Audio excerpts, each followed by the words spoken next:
verse 8, Sri Vishnu Sahasranaama Stotra.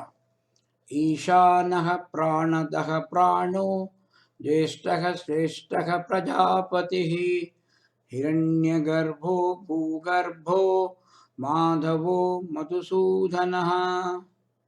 Ishanaha pranadaha pranaha jyeshtaha shreshtaha prajapatihi hiranyagarbha bhugarbha madhava Madhusudana. Ishanaha, the supreme ruler. Pranadaha, giver of life.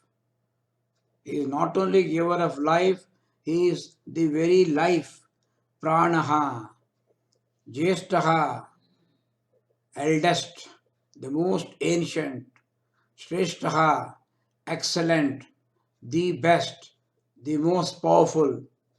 Prajapatihi, Lord of all beings. He is the father of all the beings. Hiranyagarbha, dwelling in the universe. Bhugarbha, womb of the earth. The very universe lies within his womb.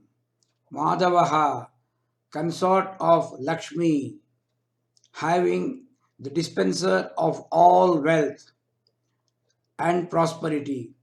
Madhusudanaha, slayer of Madhu, one who has total control over the senses. Ishanaha, ruler, he is a controller of all the great elements, the five Panchabhutas. As Ishvaraha, as Ishana, he is administrator of his own laws in the phenomenal world. Ishana denotes manifestation of the executive function of the Supreme Being. Ishvara is said to be the function as Ishana. Ishvara functions as Ishanaha. The term can also mean one who is the Supreme Ishvara, the Parameshvara. Bhagavad Gita in the concluding chapter 18, verse 61, Krishna tells Arjuna, Ishvaraha sarva bhutanam hruddeshorjuna tishtati. Ishvaraha sarva bhutanam hruddeshe arjuna tishtati. Brahmayan sarva bhutani yantra arudhani mayaya. O Arjuna, as if mounted on a machine, the Lord, revolving by his maya, dwells in the hearts of all the beings. The controller of the great elements, Ishanaha, the Supreme, is also the giver of life to all the beings. He is called Pranadaha. Pranadaha means giver of life, one who gives, dadati. Dadati pranaha, pranadaha. One who gives life to all the pranas is the pranis, is the pranadaha. The term pranas denotes all manifestations of life in a living body. It is not just the inhaling, exhaling function. It is not the breath, but it is all manifestation of life in the body is called prana. Because only when the prana is present, we will find manifestations of life in a living body. Pranadaha is the source of life from which all dynamic activities in the living organisms of the world flow out. Taittiriya Upanishad asks, who could live, who could breathe if not for him? If he be not everywhere, if the Supreme Being, if he is not everywhere, who could then live? Who could then breathe? Similarly, it also asks, who can move without Bhagavan? See, It makes it very obvious. It is only because of the prana, it is only because of pranadaha, all activities are possible. The Supreme is not just the giver of life, but He is the very life in all the beings. He is not only pranadaha, He is pranaha. Pranaha means the life. That which sustains life is prana. And that which has got prana functioning in it is called prani.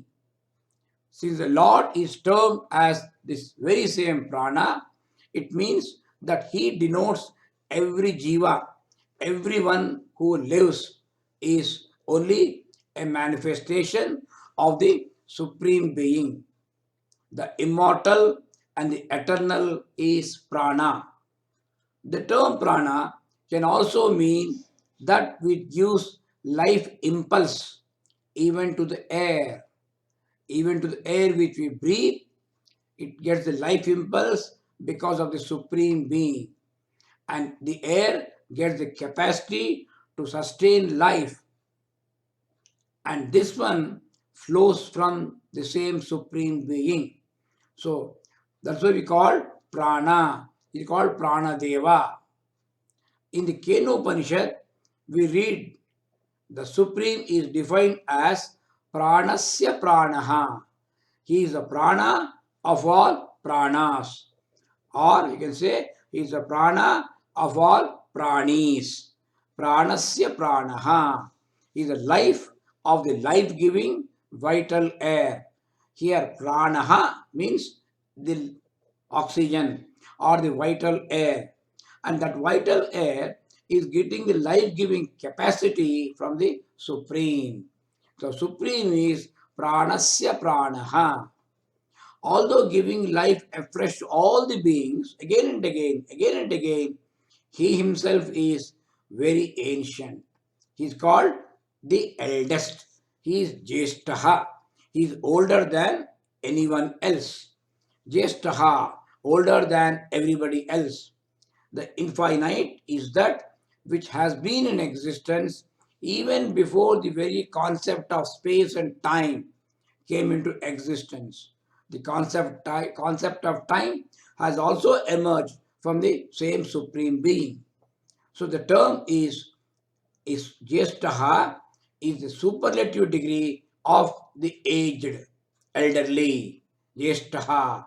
Jeshtaha means the same as Sanatanaha. Sanatana, which means very, very ancient. He is not just the eldest, but he is also the best. Sreshtaha, excellent. Sreshtaha means excellent, the most glorious. Shreya is also is a superlative term. Superlative degree of glorious is Shreyaha or Sreshtaha. Prano va jeshtasya sreshtasya. Prana itself is the most ancient and the very best. This is written in Chandogyopanishad. It is ancient because it has been in existence before anything else, before everyone else. And it is the very best, Sreshtaha, because it is superior to everyone else. Jeshtaha and Sreshtaha. Such Supreme Bhagavan is the Lord of all the beings. He is Prajapati. Prajapati means Lord of all the beings. Lord is Pati. Praja is living creatures.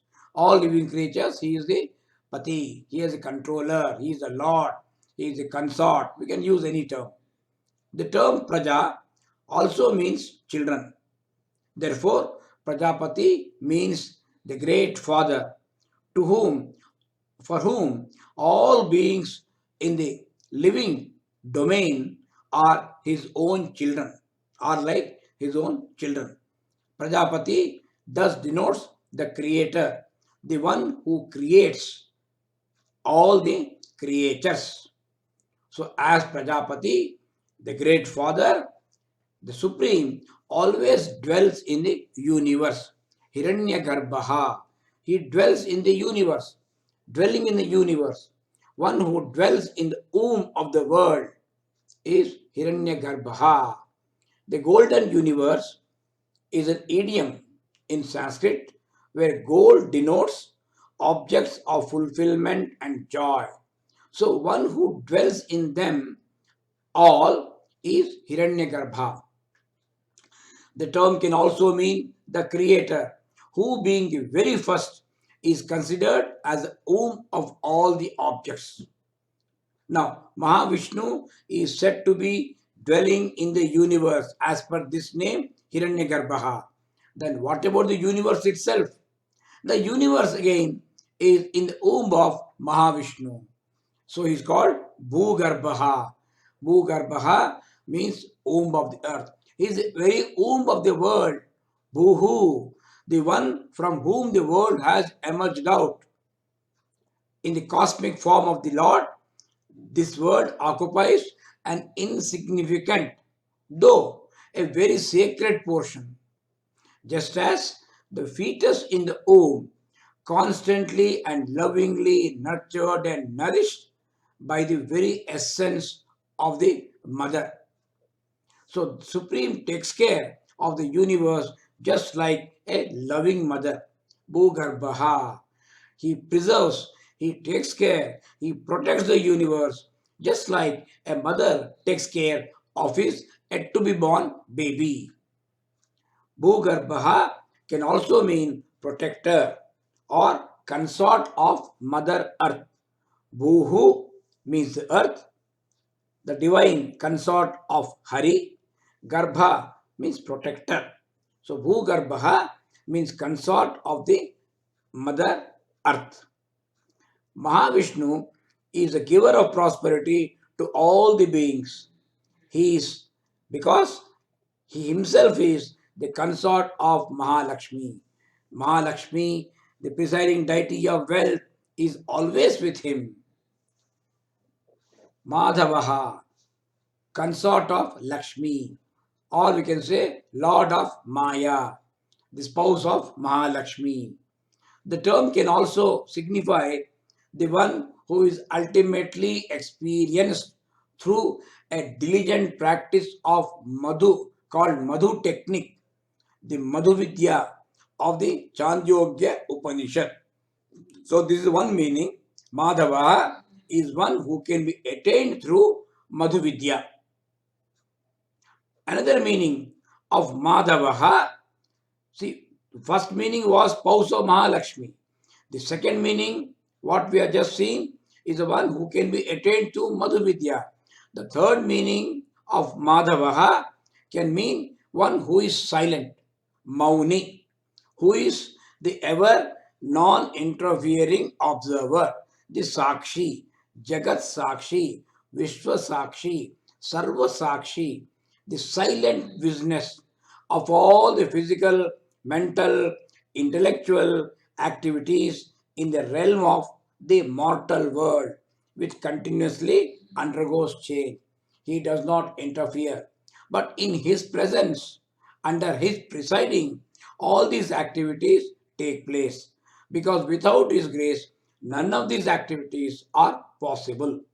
He is the one whom the seekers, the experiences, whom the seeker is able to experience when his mind is stilled. He is purified by yoga practice. Only then the, the devotee, the seeker, is able to experience him. That is what we'll say. Not that he is able to see or view or grasp Paramatma. Nobody can does that. He can only experience. That means he has the anubhuti. You can have anubhuti of the Supreme, nothing else. And that anubhuti cannot be communicated to anybody. It is not something which can be taught. Everyone has to reach that stage, still the mind, purify by yoga, become eligible for that stage, reach that stage, then automatically he is said to have anubhuti, anubhavam, experience of the Supreme within himself, nowhere else. Now, even being the consort of goddess wealth, he never comes under the spell of the senses. He is not like us. He is not under the control of the senses. The senses cannot control him. He is the slayer of Madhu. That is, Madhu represents here the fruit of actions, the vasanas. He is beyond all these things. So he is called Madhusudana. Madhusudana literally means slayer of Madhu. One common meaning is, simple meaning is, one who destroyed the great demon Madhu. In Mahabharata, there is a story of Mahavishnu, that is Lord Krishna, destroying two demons, Madhu and Kaitaba. And this has its own significance. Now, Madhu means honey. Honey denotes the fruit of actions, karma phala. The actions leave impressions, and all actions, whatever karma phala they give, they leave an impression. And these impressions called vasanas. Vasanas are the one which again makes us commit more actions. So this is an endless cycle. Karma, karma phala, vasana, again karma, karma phala. So the mortal beings are stuck in this cycle. They are not able to come out of this. Now, only way to destroy, not to get these vasanas or destroy the vasanas, is through meditation of the reality. Hence, the supreme reality is called Madhusudana, destroyer of vasanas. With this, we can conclude this verse. Om Asato Ma Sadgamaya Tamaso Ma Jyotirgamaya Mrityorma Amrutangamaya.